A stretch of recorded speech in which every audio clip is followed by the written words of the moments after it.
There is a kind of silence that has nothing to do with sound. It is the silence of a person who has decided, after a very long time, to stop pretending they did not hear, to stop pretending they did not see, to stop folding themselves small enough to disappear into the walls of a house that was never theirs. That kind of silence is heavy. It builds for years. And when it finally breaks, when the person carrying it finds a way to let it out, the sound it makes can travel further than a scream, further than a gunshot, further than anything, because it travels through paper. What you are about to hear is the account of a woman named Dora. She was a cook on a sugar plantation in Louisiana in the 1850s. She spent nearly 2 decades feeding a family that never once learned her last name. She stirred their pots and salted their meat and listened to every word spoken in that house. Because when you are treated like furniture, people forget you are in the room. They told her nothing. They told her everything. And one night, in the summer of 1857, for reasons that historians and archivists have debated ever since a bundle of handwritten pages was discovered inside the false bottom of an oak chest in 1923, Dora wrote it all down. Every secret, every name, every night she had pretended not to hear. This is her story. Stay with it until the end. Because the most unsettling thing about what happened at Belhaven Plantation is not what Dora witnessed. It is what happened to the people who found out she had written it down. The Belhaven Plantation sat 12 miles south of Baton Rouge, Louisiana, on land that had been cleared, drained, and made productive through decades of labor that its owner, Gerald Haverfield, preferred not to think about directly. He thought about the yields instead. He thought about the price of sugar in New Orleans, about the weight of barrels, about weather patterns and the health of the cane. He was a man who had trained himself to see the operation without seeing the human machinery that ran it. The way a person can learn to look at a clock and read the time without ever thinking about the gears. Gerald was 53 years old in the summer of 1857. He had the broad, reddened face of a man who spent too much time on horseback under a southern sun and too many evenings on his veranda with a glass of bourbon. He was not a cruel man in the way that the word implies deliberate pleasure in cruelty. He was something more ordinary and in many ways more dangerous. He was a man who simply did not look. He did not look at the people who worked for him. He did not look at the accounts his overseer kept in the gray ledger book. He did not look at the faces of the women who carried his meals from the separate kitchen house, through the garden, and up the back steps into his dining room. Dora had been doing that walk for 18 years. She had been brought to Belhaven in 1839, when she was approximately 19 years old. The records from the estate where she had previously lived were incomplete, as records for enslaved people often were, more thorough about livestock than about human beings. She had come to the plantation already knowing how to cook. Her previous mistress had kept a kitchen that required precision. And Dora had learned that the kitchen was a place where competence could buy a kind of quiet authority. A cook who produced poor meals was punished. A cook who produced excellent ones was left alone to produce them. She learned very early that excellence was a form of armor. By 1857, Dora was somewhere in her mid to late 30s. She ran the plantation kitchen with the focused efficiency of a woman who had long understood that the only space truly available to her was the one she carved out through skill. The kitchen house itself was a separate building behind the main house, a common arrangement in Louisiana plantations, both for the practical reason of keeping cooking fires away from the main structure and for the social reason of keeping the people who did the cooking at a visible remove from the people who ate what they cooked. The kitchen was approximately 40 feet from the main house's rear entrance. There was a covered walkway, a pergola overgrown with jasmine that bloomed white and sweet from April through October. Dora walked that path many times each day.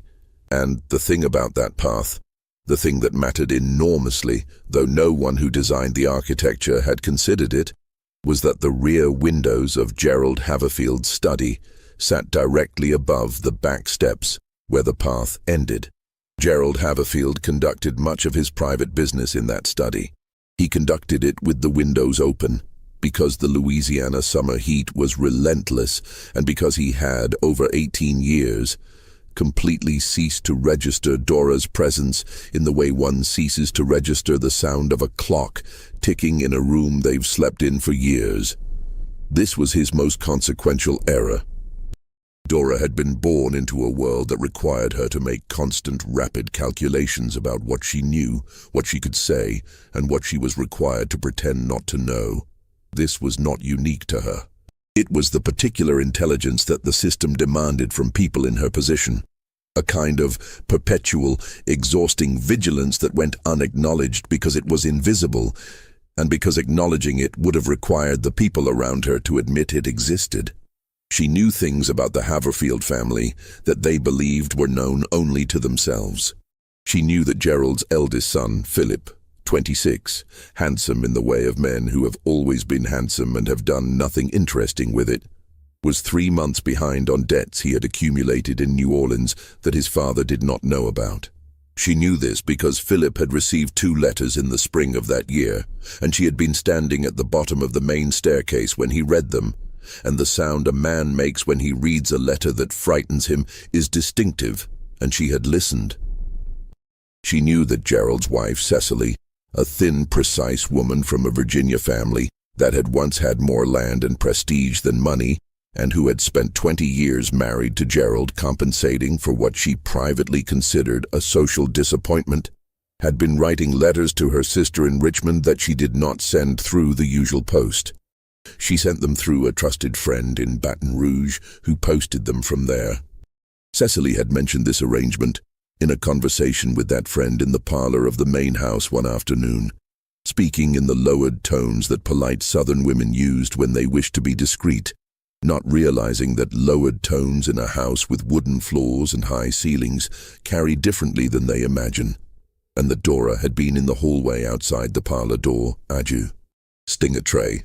She knew that Gerald's younger son, Robert, 19, narrow and possessed of a nervous intelligence that made everyone in the household slightly uncomfortable, had been spending time in parts of the parish that his father would not have approved of, meeting with people his father would not have approved of, and reading documents that could have caused serious difficulties for the entire family. Had they come to the attention of certain men in Baton Rouge. She knew all of this the way a river knows the shape of its banks, passively, continuously, without being asked, and she had kept it the way water keeps the shape of a vessel, perfectly and without effort. For 18 years what Dora knew had stayed inside her. It had no outlet. It had nowhere to go.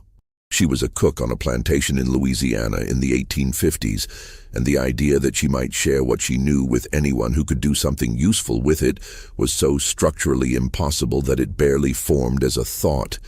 It was simply weight, something she carried. Until the summer of 1857, when 3 things happened in rapid succession that changed the nature of what she was carrying from weight into something more dangerous, something with edges. The first thing happened in June. A man arrived at Belhaven who had not been expected. His name was Cyrus Holt, and he was, by his own description, a business associate of Gerald Haverfield's from Memphis, come south on a matter of some delicacy. He arrived on a Tuesday afternoon on horseback, with a leather satchel that he kept close to his person at all times, and a manner that Dora, who had a long experience with the difference between men who were comfortable and men who were pretending to be comfortable, recognized immediately as the latter. Gerald Haverfield received Cyrus Holt in his study with the windows open because it was June in Louisiana, and the alternative was suffocating.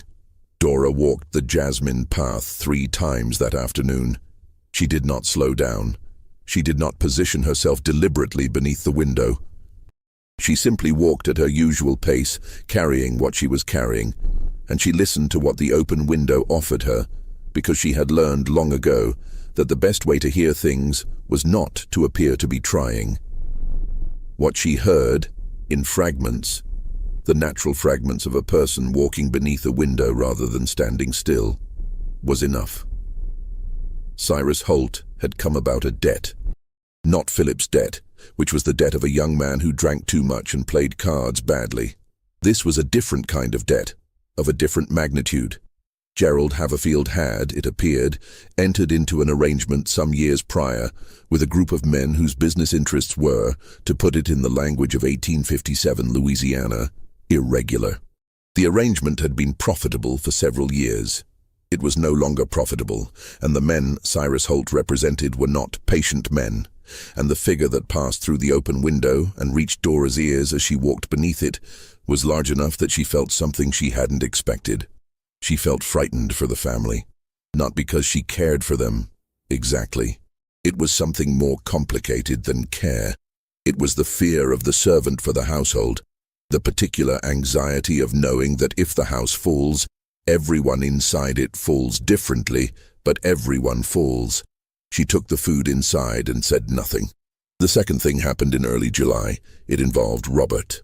Robert Haverfield had been, for the past year, quietly and carefully doing something that in 1857 Louisiana was not merely socially unacceptable, but actively dangerous. He had been attending meetings. Not political meetings in any formal sense, not the kind of meetings that men of his family's standing attended in town with other men of similar standing to talk about yields and tariffs and the price of things.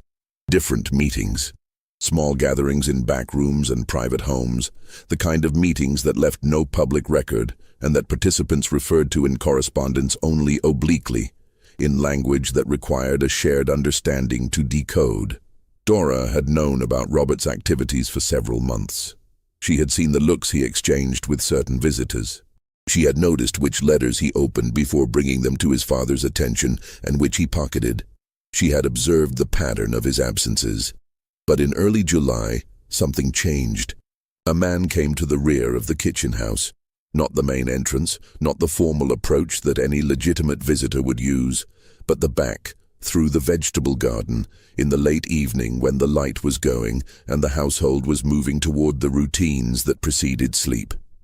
He was a slight man, older than Robert, with calloused hands and a deliberate, careful way of moving. He had come to speak with Dora, not about Robert, about something Robert was carrying. The man, he gave no name, and Dora did not ask for one, because she understood that names in this kind of conversation were dangerous things.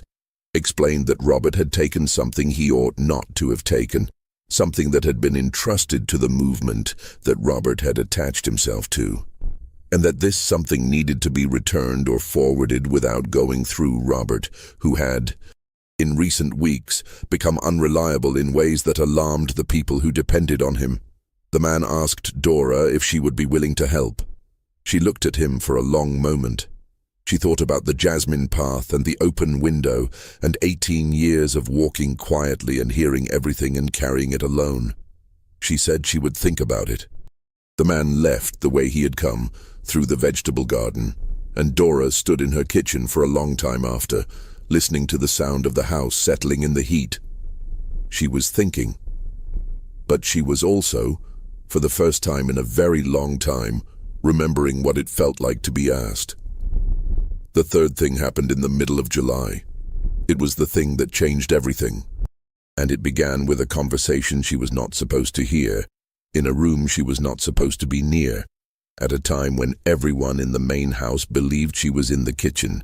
She was not in the kitchen. She was at the bottom of the back staircase, having come up through the rear entrance to replace the candles in the hallway sconces, a task she typically performed in the afternoon, but which she had been delayed in doing because of preparations for a dinner that Gerald Haverfield was hosting that evening. It was past 4 o'clock. The hallway was dim, the shutters half closed against the afternoon heat. The study door was not fully latched. Gerald and Cyrus Holt were inside. Cyrus had not left after his June visit. He had stayed, which was itself unusual, and his continued presence had created a tension in the household that had been building for weeks.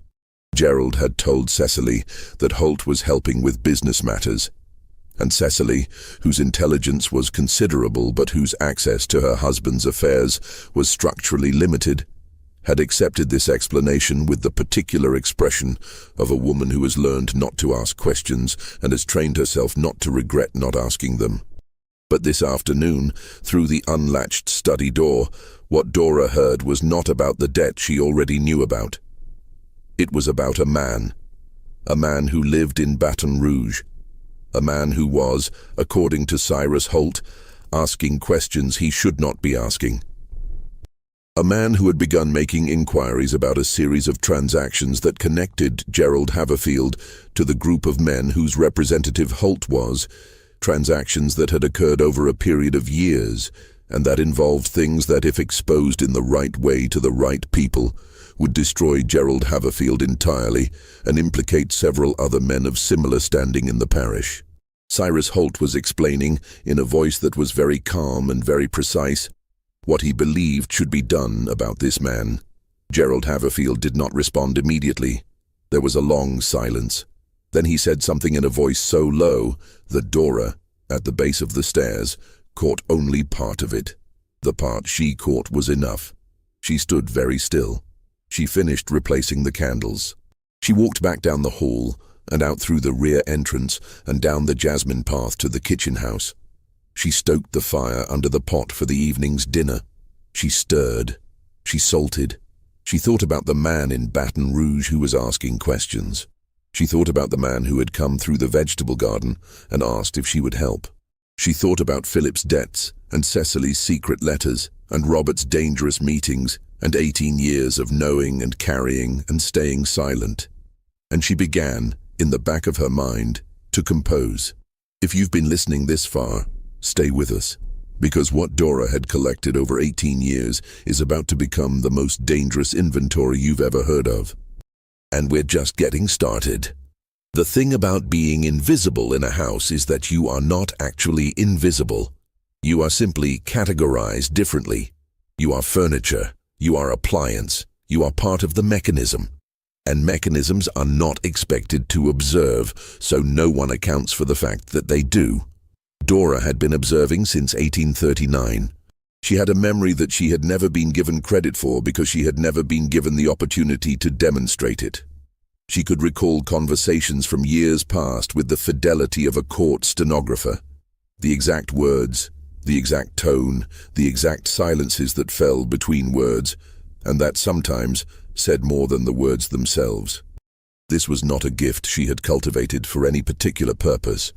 It was something she had developed the way anyone develops a skill that keeps them safe, by necessity and over time. Let us consider what Dora knew by the summer of 1857. She knew the full architecture of Gerald Haverfield's financial life, not because anyone had explained it to her, but because financial anxiety is one of the loudest things a household can contain, and it expresses itself in the quality of meals requested, in the length of conversations conducted in the study after supper, in the way a man's shoulders sit when he comes to the dinner table. She had watched Gerald's body tell the story his mouth would not tell for years. She knew that Belhaven had been mortgaged in 1853. She knew this because she had overheard Gerald dictating a letter to his clerk that spring, and because she had seen the clerk's face when he returned to the plantation 3 days after posting it. And because when a man's face looks the way that Clark's face looked, the news is never good. She knew that the sugar yields had been declining since 1854. She knew this because of the dinner conversations, the way Gerald talked about the cane when the yields were good, expansively with the proprietary satisfaction of a man who equates his land's production with his own virtue, versus the way he talked about it in recent years. Briefly, with a deflective quality, steering the conversation toward other things. She knew that Gerald had been entertaining men from New Orleans who were not the usual sort of men he entertained. She had served these men. She had watched them. They arrived in good clothes and they had the manners of men accustomed to being accommodated. But beneath the manners, there was something else. A patience that was not the patience of men waiting for something good, but the patience of men who were certain of an outcome.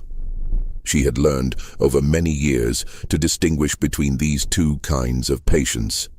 The men from New Orleans had come several times between 1853 and 1856. After 1856, they stopped coming to Belhaven. Instead, Cyrus Holt came. This distinction was not lost on Dora. What Dora knew about Philip was, at its core, the story of a young man who had been given everything except the capacity to manage it.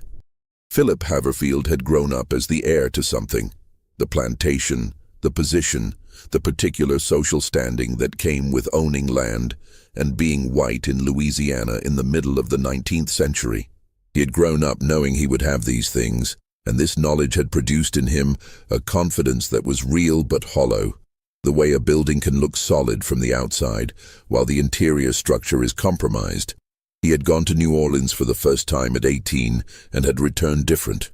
Not obviously so, not in ways his parents would have immediately recognized, but different in the way that a person is different when they have discovered something about themselves that their family's world has no vocabulary for. Dora had recognized the change immediately. She had seen it in the way he ate, hurriedly, as though meals were interruptions, and in the way he moved through the plantation house, restlessly, as though he were always on his way somewhere else, always waiting to leave. He had been going to New Orleans regularly since then. He brought back gifts for his mother, excuses for his father, and debts that grew with each trip with the patient consistency of compound interest. The men he owed money to were not men who would wait indefinitely. Dora knew this not from overhearing any conversation about them specifically, but from the quality of the letters that arrived for Philip, the ones he received and immediately burned rather than leaving them on the desk in his room. She knew letters were burned because she was responsible for cleaning the fireplaces and burned paper leaves a particular ash. By July of 1857, the ash in Philip's fireplace was accumulating at a rate that told a story all by itself. Cecily Haverfield was the most complicated person in Dora's world and the one she had spent the most time thinking about. She was not a bad woman. Dora had decided this years ago with the careful objectivity of someone who has had ample time and close proximity to make an assessment. Cecily was a woman who had made her choices within the narrow set of choices available to women of her position in her time, and she had made them efficiently and without visible regret, which is not the same as making them happily. She ran the household with a precision that bordered on compulsion. Every surface in the main house was maintained at a standard that required constant effort from the people who maintained it. She entertained with a graciousness that guests remembered and remarked on. She dressed carefully and spoke carefully and managed the family's social relationships with the strategic attentiveness of a diplomat. But she was not happy. Dora knew this the way she knew most things about the family, from proximity and observation. She knew it from the way Cecily sat at the breakfast table when Gerald had already gone out for the morning. The particular quality of stillness that came over her, the way she would hold her coffee cup with both hands and look out the window at the garden and not see anything she was looking at. The letters to her sister in Richmond were the most revealing thing about Cecily, and they were also the most dangerous, because the sister in Richmond was not writing back through the usual channels either. And the letters the sister was sending, which arrived occasionally, addressed in a hand that Cecily always took directly, never leaving on the front table where the mail was usually sorted, were not ordinary letters. Dora did not know their full content. She was not in the habit of reading letters that were not addressed to her, and in any case, Cecily kept hers private in a way that would have made access difficult. But she knew something of their content from Cecily's responses to them, from the way Cecily's posture changed after reading them, the way she would sometimes go directly to the writing desk in the parlor after reading and write immediately, with a speed and energy that was different from her usual correspondence. The sister in Richmond was helping Cecily plan something. Dora did not know what. But she had been watching the pattern for almost a year, and patterns, in her experience, always resolved eventually into something recognizable. Robert was the one who worried her most, not because of the danger of what he was involved in, though that danger was real and she understood it clearly. What worried her about Robert was something more specific, the gap between his intelligence and his judgment. He was a genuinely bright young man. She had seen this since his childhood, in the way he read, voraciously, systematically, with the absorption of someone who was not performing literacy for social purposes, but actually consuming ideas. He had grown up in a household where the library was well stocked and largely decorative, and he had worked through a significant portion of it by the time he was 15, which was how he had encountered the ideas that had quietly, thoroughly reorganized his understanding of the world he had been born into. The problem was that his intelligence had outpaced his caution. He had become involved with people who were doing serious, dangerous work, with a care and discretion forged in the awareness of exactly what the consequences of exposure were. Robert, who had come to these ideas through reading rather than experience, had not yet developed that same bone-deep understanding of consequence. He was careful in the way a person is careful when they understand a rule intellectually, not the way a person is careful when they have watched what happens to people who are not. The man who had come through the vegetable garden in July had said Robert was becoming unreliable. He had not elaborated, but Dora understood what the word meant in the context. Unreliable did not mean disloyal. It meant careless. And careless, in 1857, Louisiana, was a word with consequences that extended far beyond the person being careless. She had watched Robert at dinner in the weeks following the man's visit. She watched the way he listened when his father talked, with a contained intensity that to Gerald probably looked like attentiveness, but that Dora recognized as something else entirely. She watched the way he occasionally looked at his plate rather than his father's face when Gerald said certain things, the careful control of an expression that wanted to change. He was building toward something. She could feel it the way you feel weather before it arrives, a change in the pressure of things. And she did not know if when it arrived, it would break cleanly or break everything. Don't go anywhere.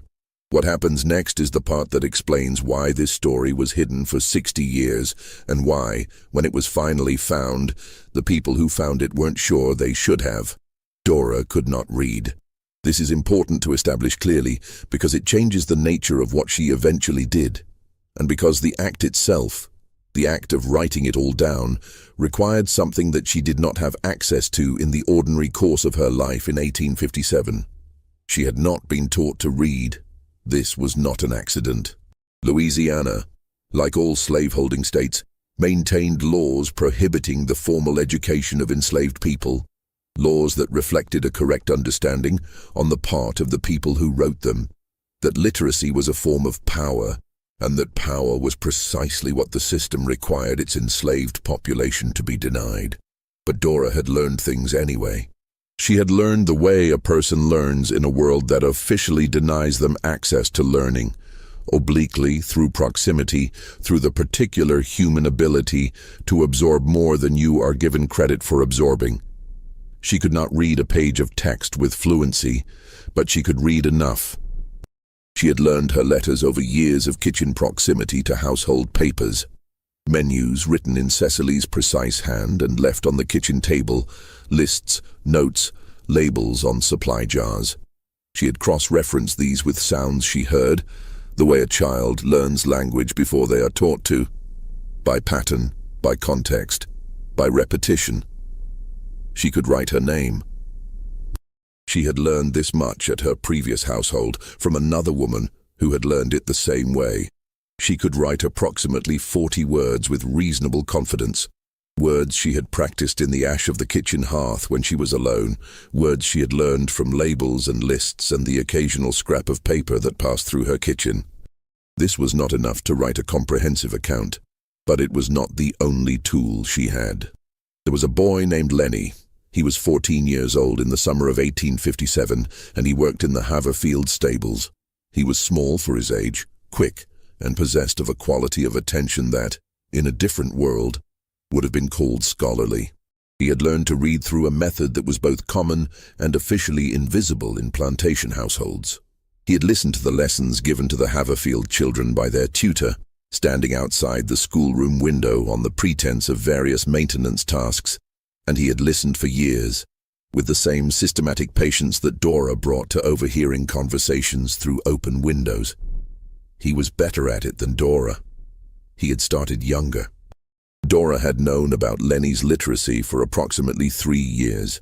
She had known because she had seen him reading, not performing the presence of reading, not holding something upside down or turning pages at random intervals, but actually reading, the way a literate person reads, with his eyes moving and his lips occasionally shaping words, and his face responding to content.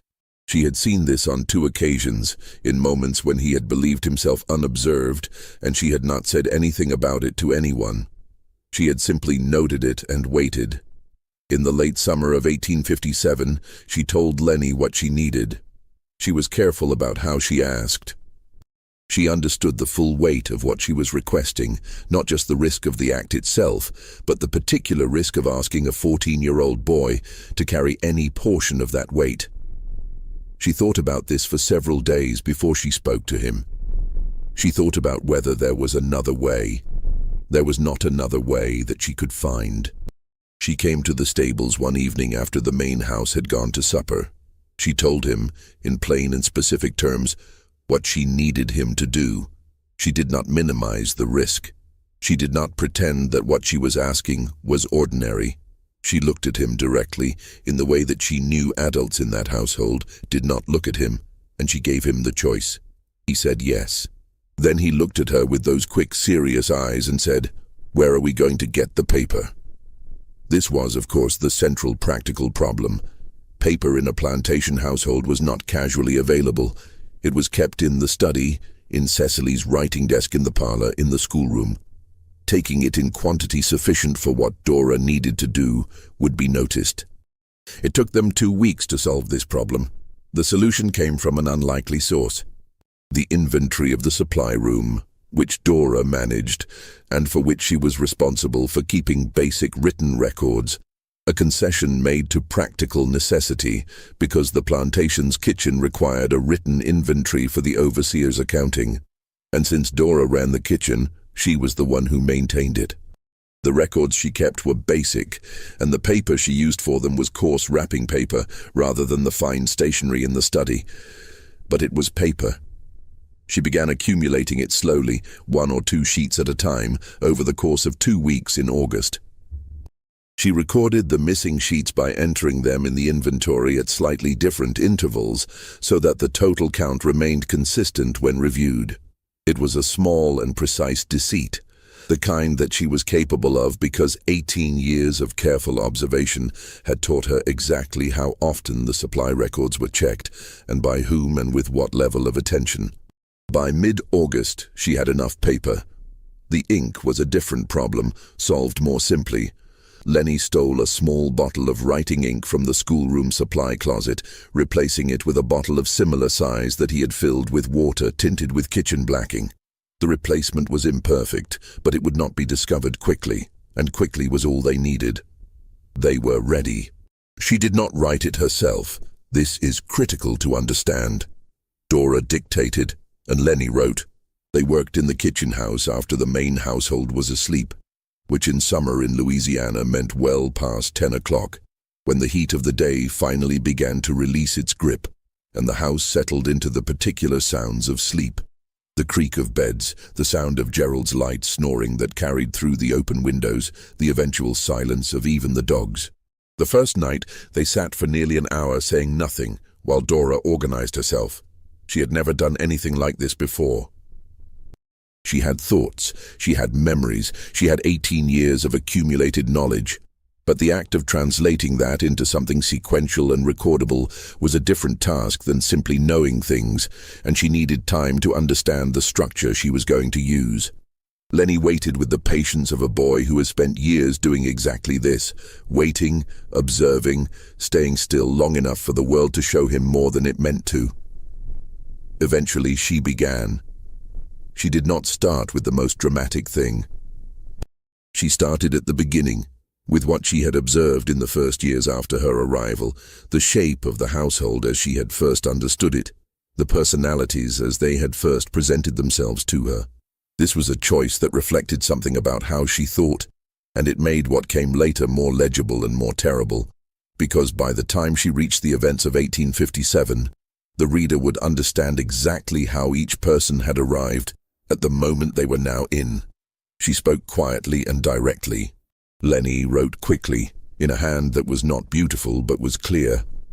The hand of someone self-taught and practical, aimed at legibility rather than elegance. They worked for approximately 2 hours the first night. Then Dora stood, stretched, covered the pages under the loose board in the floor of the kitchen where she kept the few small things that were hers, and went to her sleeping place. They did this for 9 nights. 9 nights. The kitchen house had no clock, but Dora had an internal sense of time that was accurate to within a quarter hour, a capacity developed over years of managing the precise timing that cooking requires. She knew how long each night's session lasted. She knew on the 4th night that they had covered approximately half of what she needed to say. She knew on the 7th night that they were approaching the part that was most dangerous to put on paper. She did not hesitate. She had already decided by the time she sat down on the 1st night that if she was going to do this at all, she was going to do it completely. Partial truth, she understood, was just a more elaborate form of silence. And she had been silent long enough. So she told Lenny about the conversation she had heard through the study window in June. She told him about Cyrus Holt and the nature of the debt and the men from New Orleans and the figure that had floated through the open window and settled in her mind like something she had caught in a trap and could not release. She told him about the man who had come through the vegetable garden and asked about Robert. She told him about the conversation at the bottom of the staircase, the words through the unlatched study door, and what they had implied about the man in Baton Rouge who was asking questions and what Cyrus Holt believed should be done about him. Lenny's hand slowed when she got to this part, not because he was struggling with the writing, but because he was processing what he was writing, and the processing was taking a moment that his hand needed to reflect. She waited. He looked up at her. She looked back. She said, "Keep writing." He kept writing. She also told Lenny things she had not told anyone before. She told him about a death. In 1851, a man named Terence had died on the Belhaven plantation. He had been one of the field workers, a man in his 40s who had spent years on the plantation, who was well regarded among the others in the quarters, and who had, in the year before his death, been in possession of information that Dora had known about and that she believed had contributed in some indirect but real way to what happened to him. She had no proof of this. She was careful to say so when she dictated it. She said, "I don't know it as a fact, I know it as something that sits in me wrong." But she put it in the pages anyway, because she believed that even what you only know partially deserves to be said, when the alternative is that it goes unsaid forever.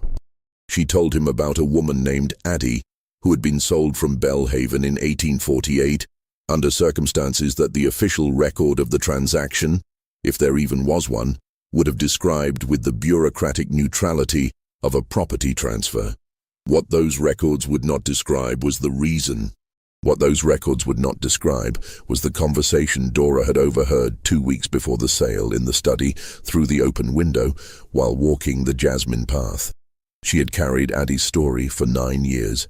She put it in the pages.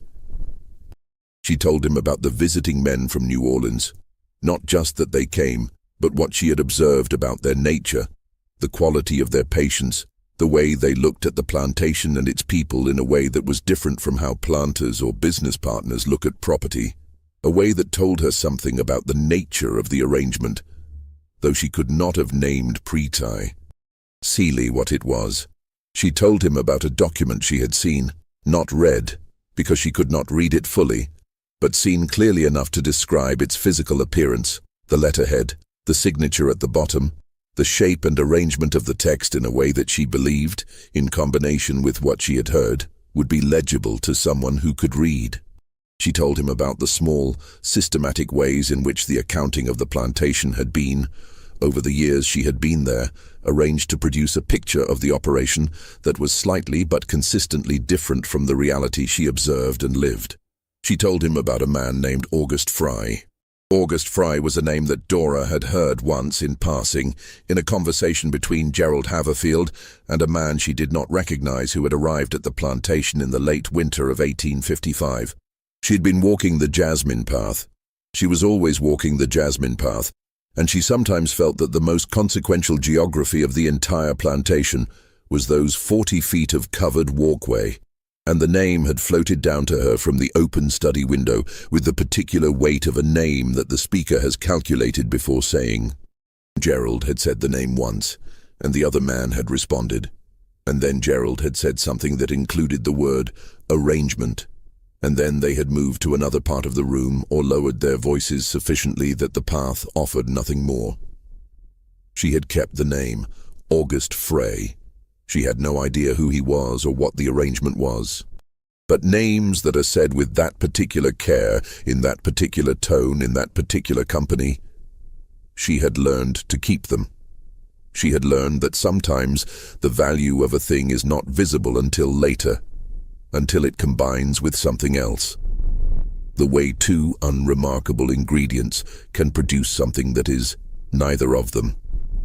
She put the name in the pages. She would not know until much later, until events that the pages themselves would precipitate, whether August Frey was a person who mattered. But she put him in the pages because she had learned to trust the weight of things. On the 9th night, she dictated the final section. It was different from the rest in tone, not softer, but more personal. She told Lenny to write exactly what she said, not to edit or improve, even if what she said was not written the way a book would be written. She said, "My name is Dora. I have lived on this plantation for 18 years. Everything I have written here is true as I know truth to be, which is what I have observed with my own eyes and heard with my own ears. I am not a person the law would give any authority to, and I know what that means for these pages. But I am writing them because the keeping of things inside you, when they are important, when they involve people being done wrong, the keeping of it is its own kind of harm. I have been careful my whole life. Tonight I am choosing something different from careful." She paused. Lenny waited. She said, "Anyone who finds this, I ask you to think about all the things that were never written down, because the person who knew them was not supposed to know how to write. Think about all the pages that were never made. I made these. That is what I can do." She sat for a moment after she finished. Then she said, "Put the date." Lenny put the date. August 22nd, 1857. Dora had known for several weeks before the writing began where she intended to keep the pages. The chest had been in the kitchen house since before she arrived at Belhaven. It was an old oak chest, heavy, scarred from years of use and rough handling, used for the storage of dry goods, dried beans and rice, and the kind of supplies that kept well and needed to be secured against rodents. The chest was not locked because it did not contain anything that anyone in the main household considered worth locking away. Its interior was divided by a thick wooden insert that sat about 2/3 of the way down, creating an upper portion accessible through the lid and a lower portion that appeared, from a casual inspection, to be the solid base of the chest. It was not the solid base of the chest. Someone, she had no idea who or when, had made the insert removable. Not obviously removable, not in a way that would be noticed unless you already knew to look, but removable. The insert was not fixed. It simply rested on a lip of wood that ran around the interior of the chest, held in place by its weight and by the contents above it. Remove those contents, lift the insert, and there was a space below, perhaps 4 inches deep, running the full interior dimensions of the chest, that was, functionally, invisible to anyone who was not looking for it. Dora had found this space in her 2nd year at Belhaven, when she had dropped a dried bean that had rolled and fallen behind the insert. She had reached in to retrieve it, and her hand had found the space. She had told no one. She had replaced the insert, replaced the beans, and filed the knowledge away. For 15 years the space had been empty. Now it would hold the pages. She wrapped them in a piece of oiled cloth she had saved from a supply delivery. The kind of oiled cloth used to wrap tools for storage, which would protect the paper from the moisture that was inevitable in a Louisiana kitchen. She folded the cloth carefully around the pages, tied it with a length of kitchen twine, and placed it in the space below the insert. She replaced the insert, replaced the bags of dried rice and beans, and closed the lid. She looked at the chest for a moment. She felt something that she did not have a word for, Not exactly relief, not exactly satisfaction, not exactly fear. Something that was all of these, and none of them.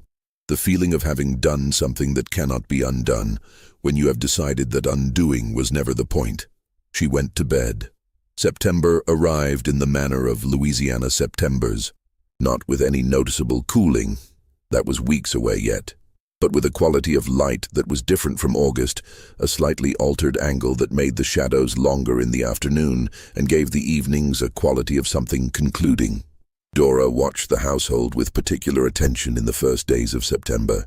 She watched because things had been shifting in the weeks since Cyrus Holt's arrival, and the shift was accelerating. She could feel it in the quality of conversations at the dinner table, the way Gerald spoke more precisely than usual, choosing words with a care that was different from his normal directness, the care of a man who is deciding what to reveal, and to whom. She could feel it in Philip's absences, which had become more frequent and less explained. She could feel it in Cecily's posture at meals, the particular alignment of a woman who is preparing for something.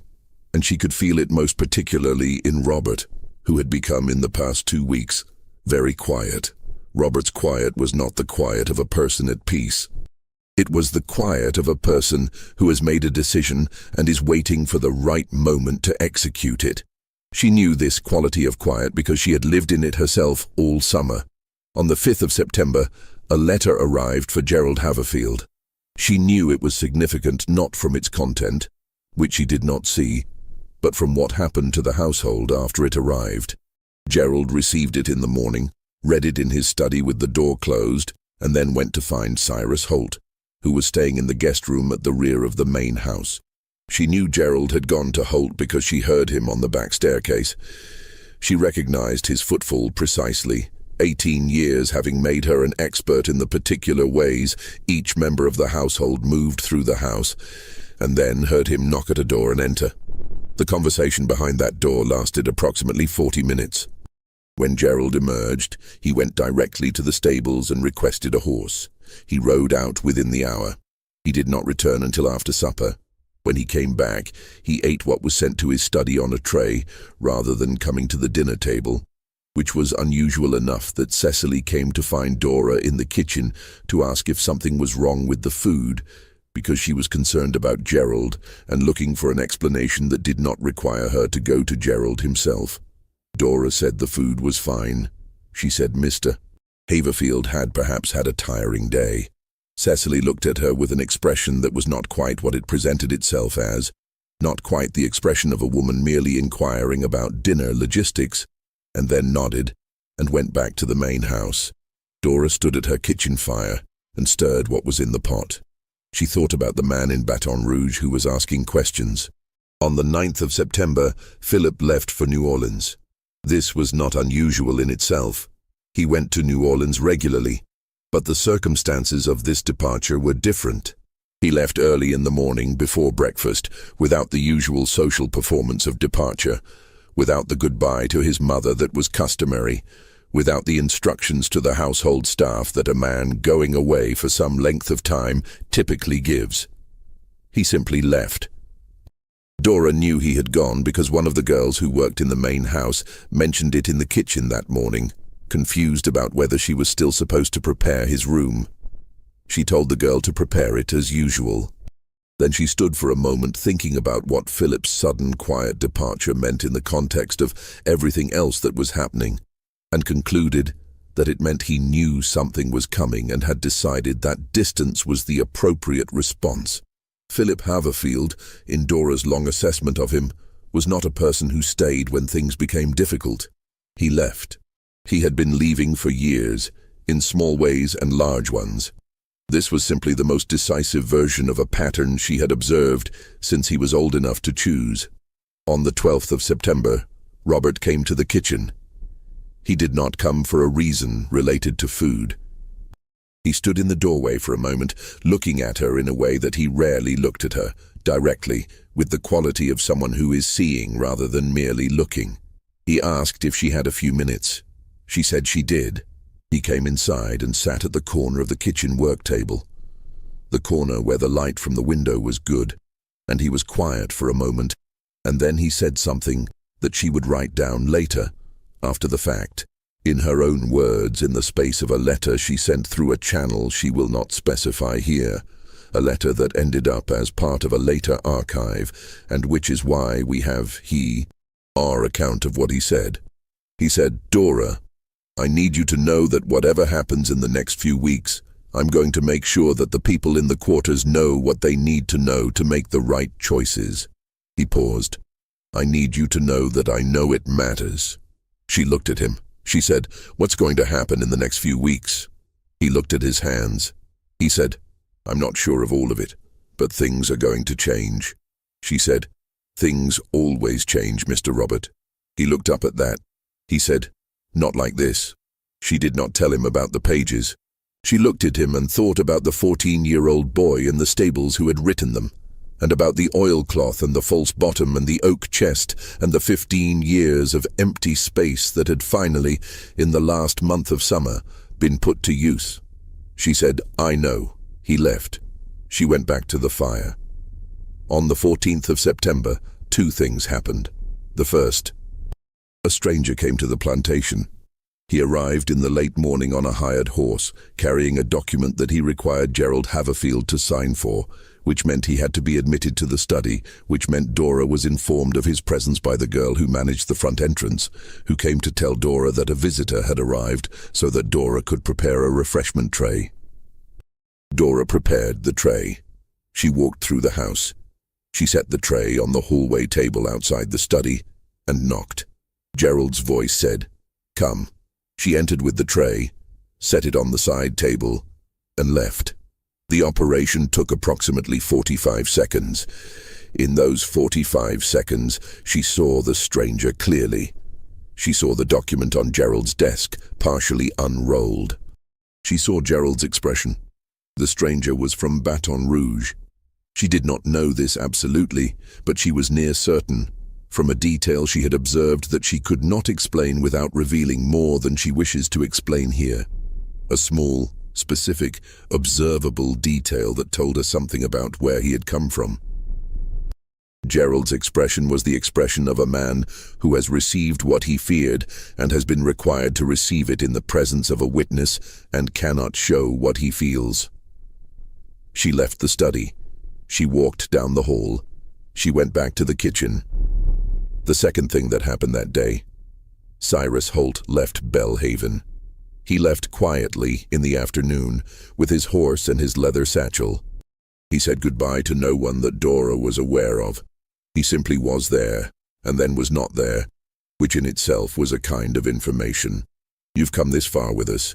What happens in the next days is the part that explains why these pages were sealed away for decades. Stay with us. The household held its breath.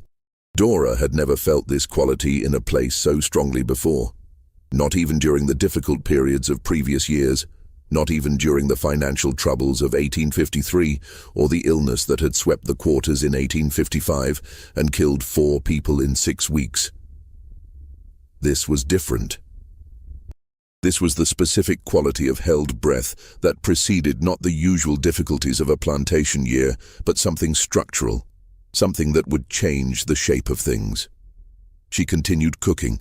She continued walking the jasmine path.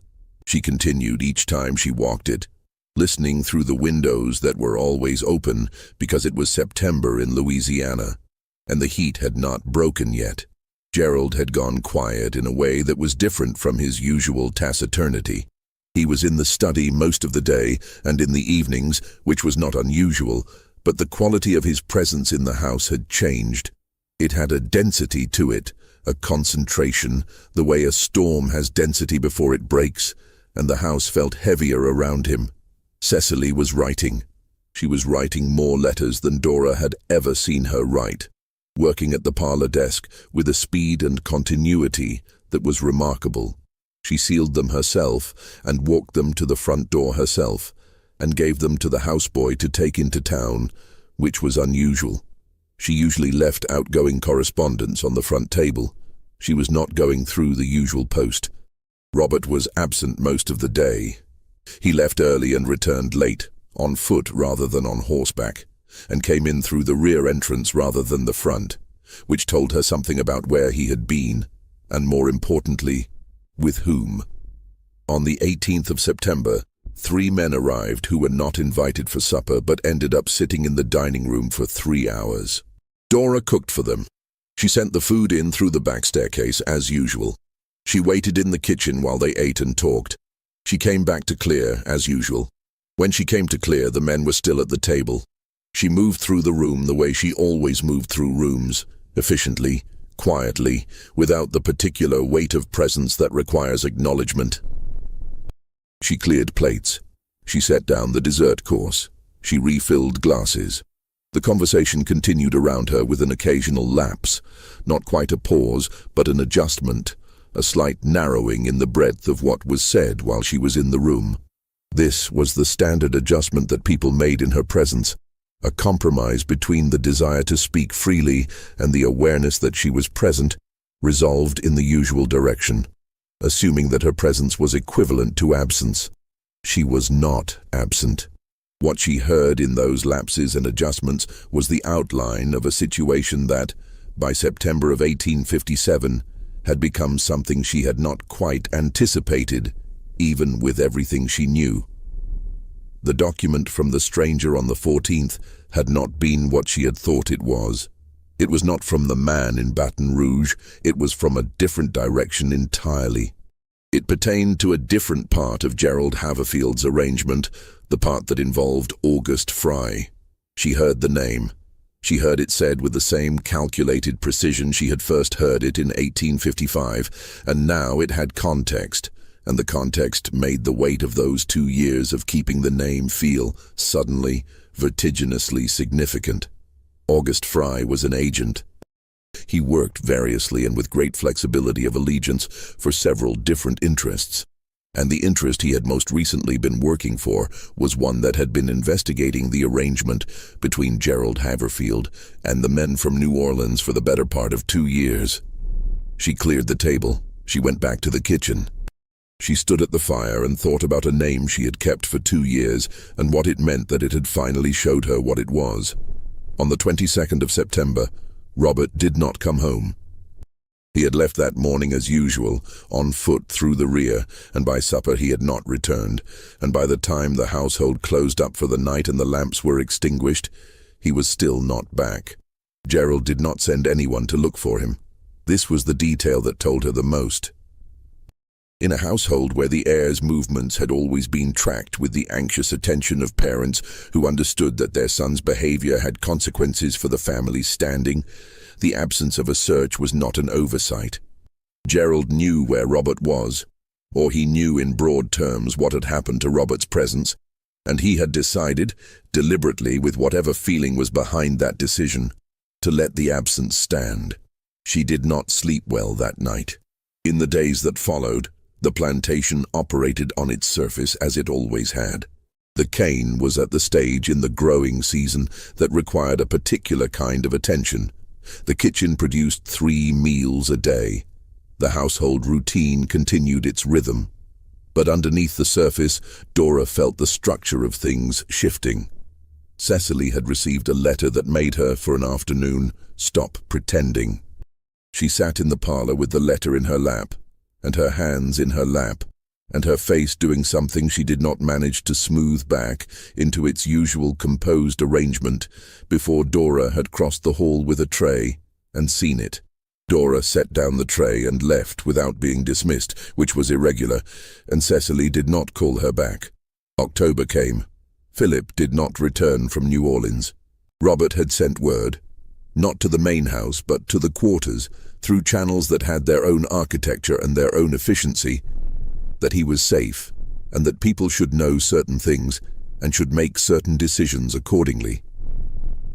Dora heard this not from Robert directly, but from others who heard from others in the way that information moved in the parts of the plantation that the main house did not think of as having channels. Gerald Haverfield received several more documents over the course of October. She knew this from the steady traffic of men with satchels coming through the front door and from the weight of Gerald's silence at the occasional meals he still took in the dining room. He had stopped riding out in the mornings. He had stopped going into town. He was staying on the property with the quality of a man who is not staying by choice. Cyrus Holt did not return. The first week of November, 2 men arrived with a document that was different from all the others. They were not from New Orleans. They were not the kind of men who conducted the sort of business that had been conducted in that study for years. They were official men, in the particular way that officials looked in 1857 Louisiana. The quality of their dress, the way they sat their horses, the formality of their address when they presented themselves at the front door and asked to speak with Mr. Gerald Haverfield. Dora was in the kitchen when they arrived. She knew they had arrived from the sound, the particular sound of official men who have come with documents, which is different from the sound of ordinary visitors. She did not walk the jasmine path that morning. She did not need to. She knew, with the deep certainty of someone who has been watching a pattern complete itself for months, that what she had heard through the open window of that study, in June and in July, and at the bottom of the back staircase in the conversation through the unlatched door, was now being heard by men who had the authority to do something about it. She stood at her fire and felt something that she examined carefully because she was not sure what it was. It was not satisfaction exactly. It was not vindication. It was something quieter than both of those things and more complicated. It was the feeling of a record being made. Gerald Haverfield left Belhaven in November of 1857 under circumstances that the official record of the period describes in the dry, particular language of legal process. The details are not entirely clear from those records because official records of the period were subject to the same incompleteness that Dora had noted in the records of her own life. Information was kept when it served the interests of the people who kept it, and omitted when it did not. What the records do show is that by early 1858, Belhaven was in the process of significant change. Legal proceedings had been initiated that would, over the following years, resolve into outcomes that were imperfect, as such things always were in that period and place, but that were not nothing. Robert Haverfield's name appears, in a different context and in different records in the years that follow. He is associated with people and activities that his family's world would have found unforgivable, and he appears to have gone forward with this association without apparent concern for their opinion of it. Philip returned eventually to Louisiana, but not to Belhaven. Cecily went back to Virginia. The letters she had been writing to her sister in Richmond, letters that had been arranged through the friend in Baton Rouge and sent through a channel that bypassed the official post, revealed themselves, in the years that followed, to have been part of a careful preparation for precisely this outcome. Cecily Haverfield had, with the efficiency she brought to all things, made arrangements. She was a practical woman. Dora remained at Belhaven through the transition period. This is one of the things that the pages make clear, or rather, that the secondary account she sent through the later channel makes clear. The letter that arrived in an archive and was eventually connected, through careful scholarship in the 1970s and 80s, to the pages themselves. She stayed because the kitchen needed running, and the people in the quarters needed the kitchen running, and the chaos of a collapsing plantation structure has particular effects on the people who have the least structural protection within it, and she was not willing to add to those effects by leaving. She cooked, she kept the kitchen, she made sure there was food, and she waited. The pages themselves were found in 1923. The kitchen house at what had been the Belhaven Plantation had been standing since the 1840s, and it had survived the Civil War and Reconstruction and the long decades after in the condition of most outbuildings that are no longer used for their original purpose, intermittently maintained, gradually weathering, occasionally repurposed for storage. The main house had burned in 1871. The cause was officially listed as accidental, though there were people in the area who had their own account of events which was never formally recorded. The kitchen house did not burn. In 1923, a woman named Agnes Turode, a schoolteacher in East Baton Rouge Parish, the granddaughter of a woman who had lived in the quarters at Belhaven and who had been one of the people Dora was cooking for during the transition period, was helping to clear the old building, which was being demolished to make way for a different structure on land that had changed hands multiple times since the 1860s. Agnes found the chest. She found it because it was too heavy to move easily, and when she investigated why it was too heavy, she found the insert. And when she removed the insert, she found the space below, and in the space below she found the oiled cloth, and inside the oiled cloth she found the pages. She could read. Her grandmother had made sure of that. She sat down on the floor of the old kitchen house with the pages in her lap, and she read them. It took her most of the afternoon. When she was done, she sat for a while without moving in the dusty light of the old building with the pages in her hands. Then she made a decision that would take her years to fully execute, that would require her to navigate institutions that were not designed to receive what she had found, that would cost her more time and effort and occasional grief than she had anticipated when she sat on that floor. She decided to make sure the pages survived. Here is what we know and what we don't know, and the distance between these two things is where this story continues to live. We know that Dora existed. Agnes Turo's account of finding the pages, written in a journal she kept from the 1920s through the 1950s, is specific and detailed and has been examined by people who know how to examine such things. The pages themselves, or rather, photographs and transcriptions of them, because the originals are fragile and kept under conditions that protect their physical survival, have been seen by scholars of Southern history, archivists, and historians specializing in the period. The question of their authenticity has been examined. The paper, the ink, the writing, all are consistent with the materials and methods available in 1850s Louisiana. The handwriting shows the characteristics of a self-taught writer, which is consistent with Lenny's profile. The content contains specific details, names, financial figures, arrangements, the name August Fry, that have been cross-referenced with other records of the period, official records that the pages had no access to and yet describe with a consistency that is difficult to explain except by concluding that the person dictating them had direct knowledge. August Fray, specifically, is a name that appears in a separate archival collection. A collection of records from an investigation conducted in 1857 and 1858 by a federal agent operating in Louisiana, records that were themselves stored in an obscure archive and not widely known to scholars until the 1980s. The investigation involved several planters in the Baton Rouge area and a network of financial transactions that the pages describe. The name August Fry appears in both the pages and the federal investigation records.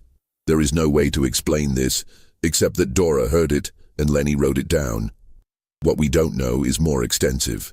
We don't know with certainty what happened to Dora after the transition period. There are records that may pertain to her, a woman of her approximate description, approximate age, first name Dora, appears in documents from the early 1860s related to a community in a different part of Louisiana. These records cannot be definitively connected to the woman in the pages. The connection is plausible but unproven. We don't know what happened to Lenny. The boy who wrote the pages appears in no record that can be specifically identified as him after the fall of 1857. This could mean many things.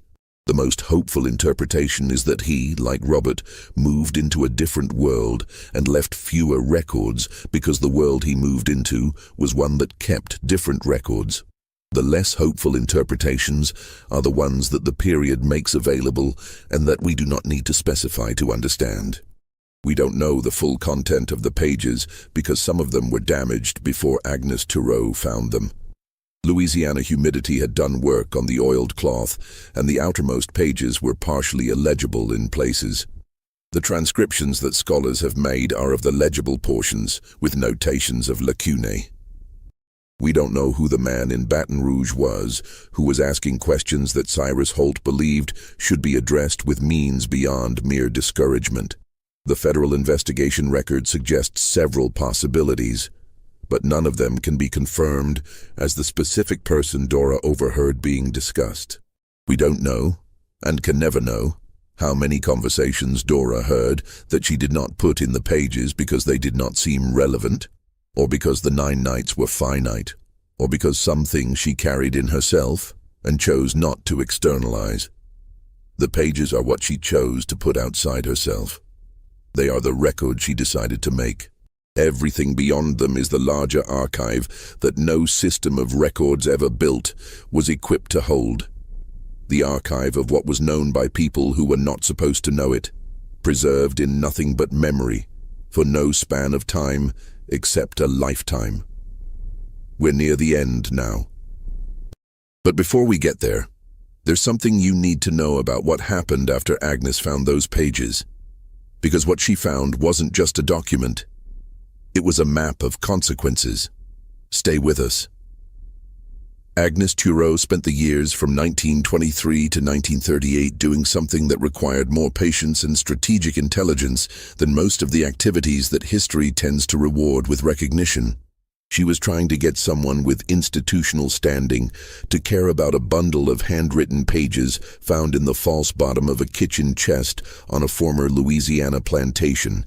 She approached libraries, she approached universities, she approached newspapers. She approached the offices of people she believed would understand the historical significance of what she had found. The responses she received ranged from polite disinterest to something less polite. This is not surprising. 1923 was not a moment in American history when the institutions she was approaching were particularly well configured to receive what she was offering. The South of the 1920s was a particular place, and Louisiana was a particular state within it, and the story that Dora's pages told was a story about a family whose descendants might still have interests and the ability to express them. She did not stop. She kept the pages safe, and she kept approaching people, and she kept a journal of her efforts that is as valuable in its own way as the pages themselves, because it documents the second layer of the story of what happens to truth after it is written down and before it is received. In 1938, she found someone, a young historian named Emmett Kavanaugh at a small college in New Orleans who was working on a study of Louisiana plantation economics in the antebellum period and who had encountered, in the course of that research, the federal investigation records that mentioned August Frey. He had been confused by that name, by its oblique significance in the records, and had been trying to understand it for several months. Agnes showed him the pages. He understood immediately. He also understood immediately that getting this material into a form that could survive institutional processes would require time and care and a level of discretion that the material itself seemed in some way to call for. He and Agnes corresponded for several years. He cited the pages obliquely in a monograph published in 1941. He did not name his source, and Agnes was not named in the acknowledgments. At her request, because she was a schoolteacher in a parish where being known as the person who had surfaced this material could have made her professional life considerably more difficult. This too is part of the story.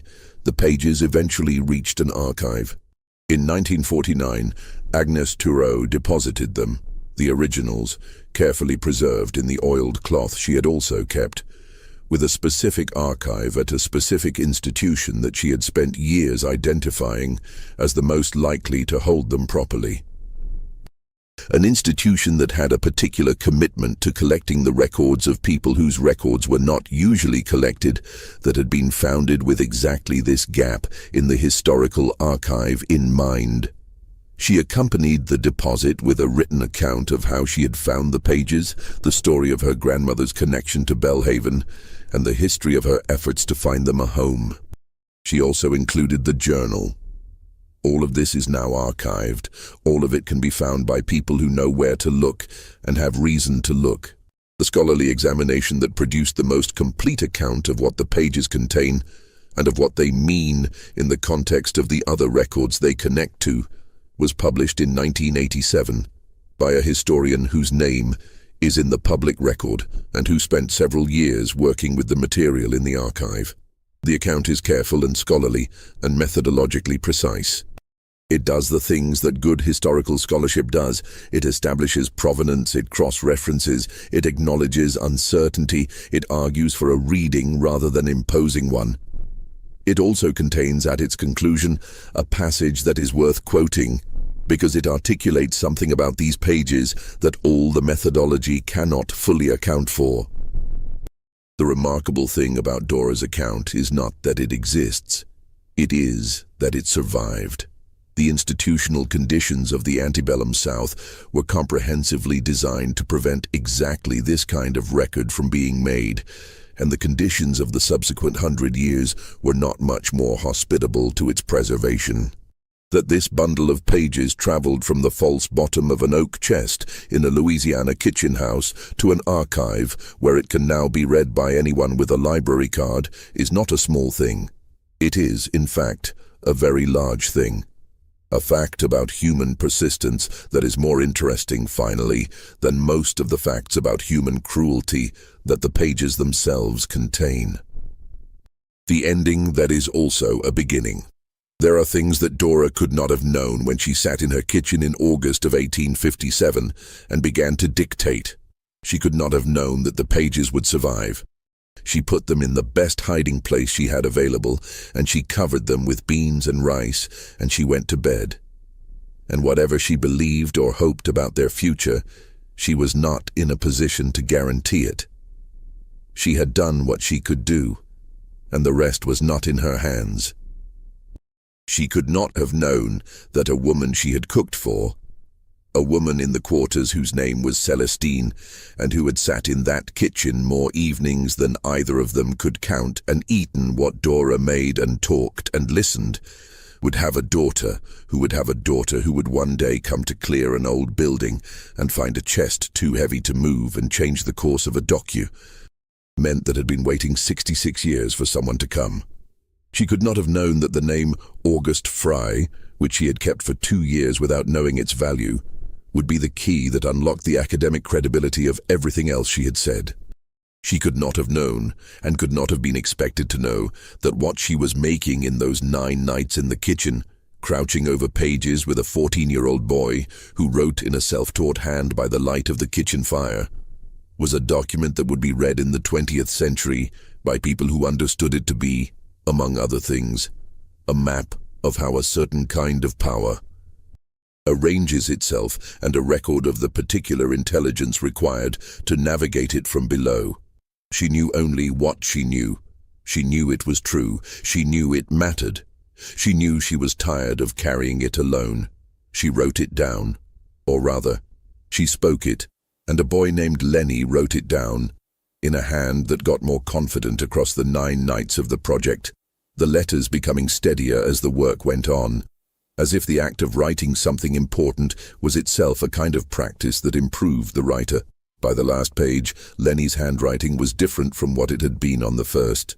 Scholars who have examined the originals have noted this. The hand that wrote, "My name is Dora," at the bottom of the final page, with the date August 22nd, 1857 beneath it, was measurably more assured than the hand on the first pages. What happened to Lenny, whether he used that hand again, in what context, in what life, is one of the things we don't know. But he had it. Whatever came after, he had that much. The jasmine path behind the Belhaven kitchen house no longer exists. The kitchen house no longer exists. The land has been through multiple owners and multiple configurations, and the specific geography of that 40-foot covered walkway where Dora walked every day for 18 years and listened through open windows has long since been absorbed into a different landscape. But in an archive, in a building that was built specifically to hold these kinds of things, in a folder inside a box, inside a drawer, there are pages. They are not in great condition, but they are legible. The scholars who have transcribed them have done so carefully, noting every lacuna, every damaged word, every place where the humidity of a Louisiana kitchen over 66 years won against the oiled cloth. The words that survived are the words that Dora chose to say, and Lenny chose to write, and an oak chest chose, by virtue of the peculiarity of its construction, to keep. And in the margin of one of the middle pages, not in Lenny's hand, but in a different hand, smaller and more careful, there is a single notation that scholars have puzzled over since the pages were first examined. It is not part of the dictated text. It appears to have been added later, not long after, but later, in ink of a slightly different consistency. It says, "She knew everything. She was always listening. No one knows who wrote it. No one knows when. It is there."